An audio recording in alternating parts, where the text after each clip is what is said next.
Tentang Kitab Fathul Izar. Kitab Fathul Izar membahas tentang etika seks yang dianjurkan bagi pasangan halal. Etika tersebut mencakup waktu sebelum, saat, dan sesudah melakukan hubungan intim. Bismillahirrahmanirrahim. Alhamdulillah alladhi jalla qadruhu wa azza jaruhu alladhi ja'ala an-nikaha sababan li baqa'i naslil anami wa wasilatan ila ishtibaki asy-syu'ubi wal aqwami. Dengan menyebut nama Allah yang Maha Pengasih lagi Maha Penyayang, segala puji bagi Allah yang agung kekuasaannya dan yang mulia tetangganya, Dialah yang menjadikan nikah sebagai sebab kesinambungan generasi umat manusia, dan sebagai lantaran terhadap terjalinnya golongan dan kaum. Wassalatu wassalamu ala sayyidina Muhammadin al-Mustafa sahibil izzi was-sidqi wal-wafa. وعلى آله وصحبه الشرف نجوم الهدى والصفا. Dan solawat dan salam bagi junjungan kita Muhammad yang terpilih, yang berkepribadian mulia, jujur dan menepati janji. Dan juga bagi keluarganya serta sahabatnya yang mulia, yang menjadi bintang petunjuk dan kesucian. أما بعد فهذه كراسة صغير حجمها لطيف شكلها جليل قدرها عظيم نفعها. Adapun setelah itu, ini adalah sebuah buku yang kecil dan praktis bentuknya tapi tinggi kedudukannya dan besar manfaatnya. تشتمل على فوائد مهمة تتعلق ببعض ما للنكاح من الحرث وأسرار أوقاته وتدبيره وما لخلقة الأبكار من العجائب والأسرار. Memuat beberapa faedah penting tentang perkawinan, meliputi bersenggama, rahasia di balik waktu melakukannya, tata caranya, serta rahasia dan keunikan penciptaan seorang gadis.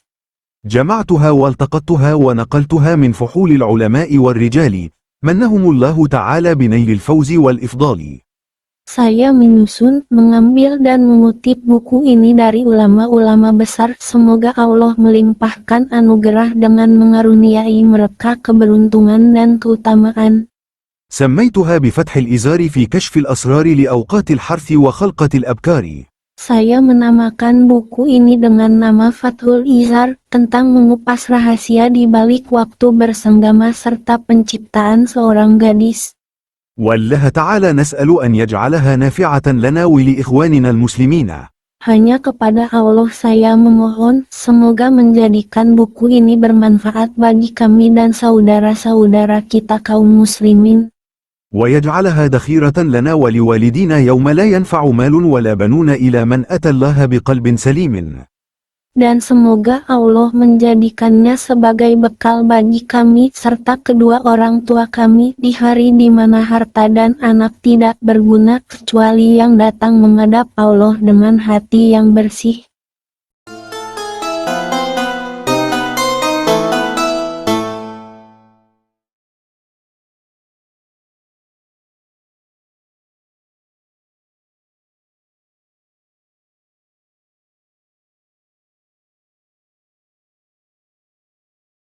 اعلم أن النكاح سنة مرغوبة وطريقة محبوبة.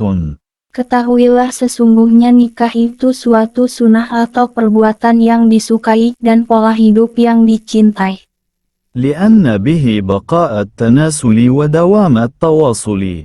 فقد حرضه الشارع الحكيم. Karena dengan menikah akan terjaga populasi keturunan dan kelestarian hubungan antar manusia. Allah Sang Maha Pelaksana juga Maha Bijaksana telah menganjurkan nikah. فقال عز من قائل: فانكحوا ما طاب لكم من النساء مثنى وثلاث ورباع. الآية. Maka nikahilah wanita-wanita yang kamu senangi 2, 3 atau 4.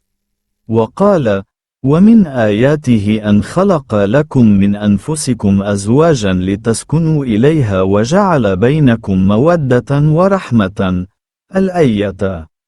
Dan di antara tanda-tanda kekuasaannya ialah Ia menciptakan untukmu istri-istri dari jenismu sendiri supaya kamu cenderung dan merasa tenteram kepadanya dan dijadikannya di antaramu rasa kasih dan sayang.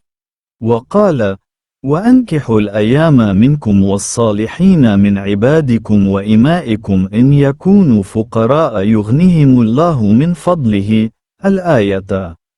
dan nikahkanlah orang-orang yang sendirian di antara kamu dan orang-orang yang layak menikah dari hamba-hamba sahayamu yang lelaki dan hamba sahayamu yang perempuan. Jika mereka miskin, maka Allah akan memampukan mereka dengan karunia-Nya. ومن إغنائه تعالى لهم أن الرجل قبل دخوله في قيد النكاح له يدان ورجلان وعينان وغيرها من الجوارح بحدتها فقط. Di antara bentuk kekayaan yang dikaruniakan Allah kepada mereka ialah bahwa seorang laki-laki sebelum memasuki ikatan pernikahan, dia hanya memiliki 2 tangan, 2 kaki, 2 mata, dan sebagainya dari anggota tubuhnya yang masing-masing hanya sepasang. ولكن كلما دخل فيه صارت تلك الأعضاء تتضاعف ضعفين بزيادة أعضاء زوجته إليها. Namun ketika ia masuk dalam sebuah ikatan pernikahan, maka anggota-anggota tubuh tersebut menjadi berlipat ganda 2 kali lipat dengan tambahan anggota tubuh istrinya. ألا ترى أن العروسة إذا قالت للعريس لمن يداك قال لك، وإذا قالت له لمن أنفك قال لك، وإذا قالت له أيضا لمن عيناك قال لها مجيبا ومؤنسا لك، وهكذا.